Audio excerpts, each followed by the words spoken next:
Pour la première fois depuis de très longs mois, on ne parle plus d'un sommet de la dernière chance.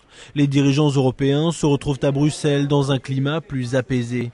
Mais la situation de la Grèce continue d'inquiéter ses partenaires, à tel point que l'Allemagne freine le versement de 130 milliards d'euros promis à Athènes.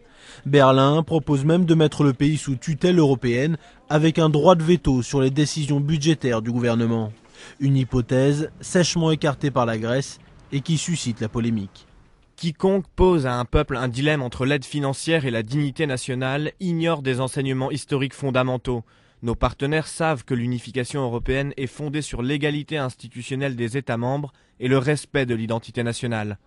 Ce sommet va permettre de peaufiner l'arsenal anticrise de l'Europe avec l'adoption d'un nouveau traité qui va durcir la discipline budgétaire commune. La règle d'or sur le retour à l'équilibre doit notamment être généralisée dans ce texte que seule la Grande-Bretagne a rejeté. Les 27 doivent également finaliser le MES, le fonds de secours permanent pour les pays en difficulté dans la zone euro. Un fonds qui doit être lancé le 1er juillet, mais qui suscite toujours des clivages. L'Allemagne, qui traîne des pieds, pourrait finalement accepter d'en augmenter sa capacité si le traité budgétaire est signé.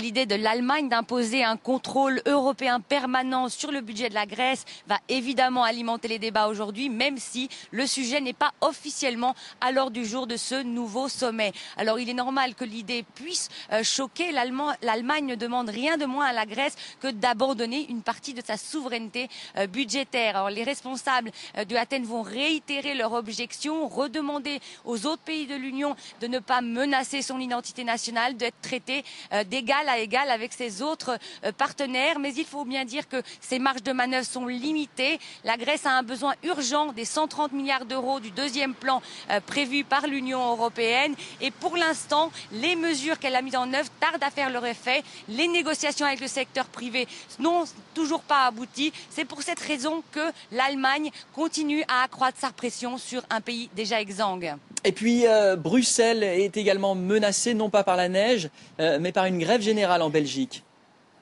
Oui, en effet, à part des conditions climatiques qui ne sont pas très favorables aujourd'hui, les transports publics sont également paralysés et les chefs d'État et de gouvernement doivent atterrir au principal aéroport, celui de Bruxelles. Or, il n'est pas exclu que le trafic soit complètement perturbé. Alors, au cas où les autorités belges ont prévu une base militaire à une trentaine de kilomètres de la capitale, là où pourraient atterrir les avions, mais un deuxième risque pèserait alors, ça serait le transport des convois, c'est-à-dire les convois qui viendraient du lieu d'atterrissage vers le sommet qui pourrait être bloqué par des barrages filtrants, ce n'est pas exclu.